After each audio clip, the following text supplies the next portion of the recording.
मेरा शौहर एक हफ्ते के बाद घर आता था और महीने के लाखों रुपए कमाता था। पैसे की रेल पिल काफ़ी थी, लेकिन मेरी ख्वाहिश पूरी नहीं करता था। मुझे उसकी बहुत कमी महसूस होती। मेरे घर का ऊपर वाला कमरा खाली था। मैंने वो कमरा एक जवान लड़के को किराए पर दे दिया। शाम को जब मैं उसे खाना देने जाती तो मेरी तरफ अजीब नजरों से देखता। सुबह जब मैं उठती तो मेरा जिस्म दर्द कर रहा होता। मैंने डॉक्टर को अपना चेकअप करवाया तो डॉक्टर ने कहा कि मैं हामिला हूँ, लेकिन मैं तो अभी। नाज़रीन, कहानी में आगे बढ़ने से पहले आप लोगों से दरख्वास्त है कि कहानी को आखिर तक लाजमी सुने, और अगर आपने अभी तक मेरे चैनल को सब्सक्राइब नहीं किया तो मेरे चैनल को जल्दी से सब्सक्राइब कर दें, ताकि ऐसी कहानियाँ आपको मेरे चैनल पर रोज़ाना ही मिलती रहें। चलें अब वीडियो शुरू करते हैं।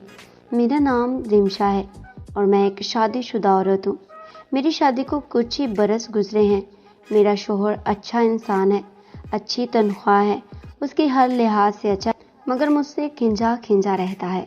उसके अम्मी अब्बू का इंतकाल हुआ है, इसलिए घर पर सिर्फ हम दोनों ही रहते हैं। कभी कभी मेरी शादीशुदा नंद बच्चों समेत रहने आ जाती है, वो भी अपने भाई के कहने पर। मेरे शौहर का कुछ माह पहले दूसरे शहर तबादला हो गया था। घर रहने के लिए नहीं मिल रहा था, इसलिए मैं यहीं रह रही थी। तबादला होने पर वो खूब पैसे कमा रहे थे। हफ्ते की रात छुट्टी करके वो घर आते और इतवार की रात वापस चले जाते। जब से उनका तबादला हुआ था, हम दोनों एक दूसरे के करीब नहीं हुए थे। एक माह बाद जब वो रात के वक्त घर वापस आए तो मेरे हाथ में लाखों रुपए थमाए। मुझे पैसों का लालच नहीं था, क्योंकि मैं खाते पीते घराने की लड़की थी। मैंने पैसे अलमारी में रख दिए और अपने शौहर के नज़दीक आकर बैठ गई और मध्यम रोमाना अंदाज में कहने लगी, आप जानते हैं शानी, एक माह से आप मेरे करीब आने के लिए मैं तरस गई हूँ। अब मेरे नज़दीक आकर मेरी बेकरारी को ख़त्म कर दें। मैं शायद पहली लड़की हूँ जो खुद ही अपने शौहर से वो करने के लिए पहल कर रही हूँ। मेरा भी मन कर रहा है तुम्हारे नज़दीक आने का, मगर नहीं आ सकता, मेरे शौहर ने मध्यम आवाज़ में कहा। मुझे हैरत हुई कि वो ऐसा क्यों कह रहा है, क्यों नहीं आ सकते मेरे नज़दीक। मैंने गुस्से से पूछा तो वो थकावट बड़े अंदाज में कहने लगे, जान मैं बहुत थका हुआ हूँ, तुम जानते हो इतना लंबा सफ़र था, मगर थकावट की वजह से नहीं कर सकूँगा, सुबह आराम से करेंगे। इतना कहकर वो सोने के लिए लेट गई। मैं भी मुंह बनाकर लेट गई।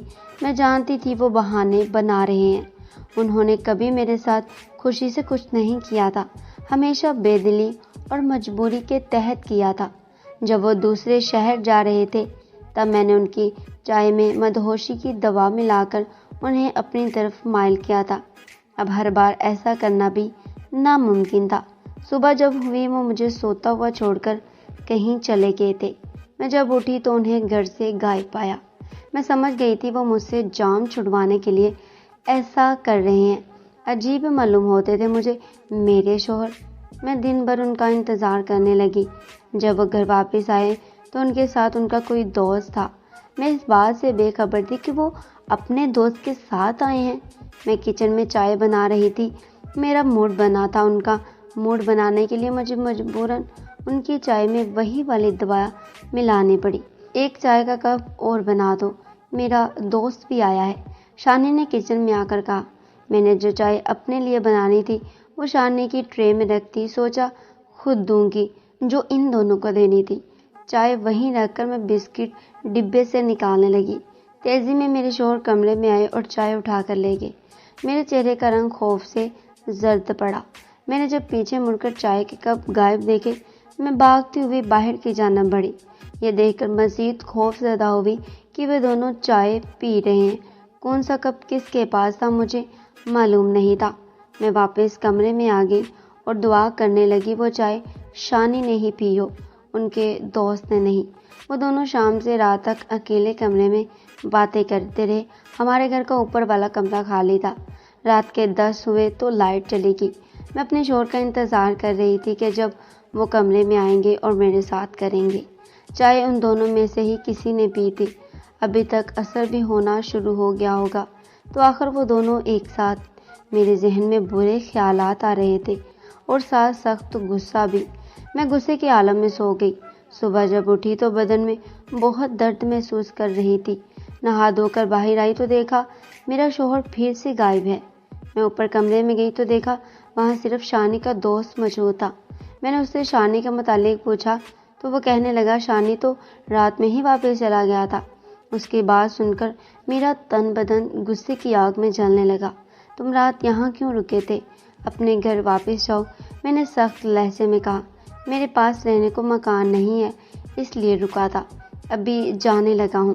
اس لڑکے نے کہا اچھا چلو تم پھر یہیں رہ لو، جو کرایہ بنے گا مجھے دے دینا، میں نے کہا اور اپنے پوشن میں چلی گئی۔ شوہر کو کال کی مگر وہ کال پک نہیں کر رہا تھا۔ میں نے کھانا بنایا اور اسے دینے جب دوپہر میں اوپر گئی تو وہ مجھے گہری نظروں سے دیکھنے لگا۔ اس کی نظریں مجھے ٹھیک نہیں لگ رہی تھی مگر میں نے یہ سوچ کر نظر انداز کر دیا جس لڑکی کے ساتھ اس کا شوہر کچھ کرنا پسند نہیں کرتا کوئی دوسرا کیا نظر رکھے گا۔ اپنے شوہر کے رویے سے میرا دل بہت اداس رہنے لگا تھا۔ وہ مجھے کال کر رہا تھا مگر میں پک نہیں کر رہی تھی کیونکہ میں اس سے ناراض تھی۔ ایک ہفتے تک میں نے اس سے بالکل بات نہیں کی۔ میرا اس سے بات کرنے کا دل نہیں کرتا تھا اور میری حالت بھی خراب رہنے لگی۔ جسم درد اور الٹیوں نے مجھے تھکا کر رکھ دیا تھا۔ اس دن مجھ میں کھانا بنانے کی ہمت نہیں تھی۔ شانی کا دوست بازار سے اپنے لیے کھانا لایا تو ساتھ میرے لیے بھی لے آیا۔ میں نے وہ کھا لیا۔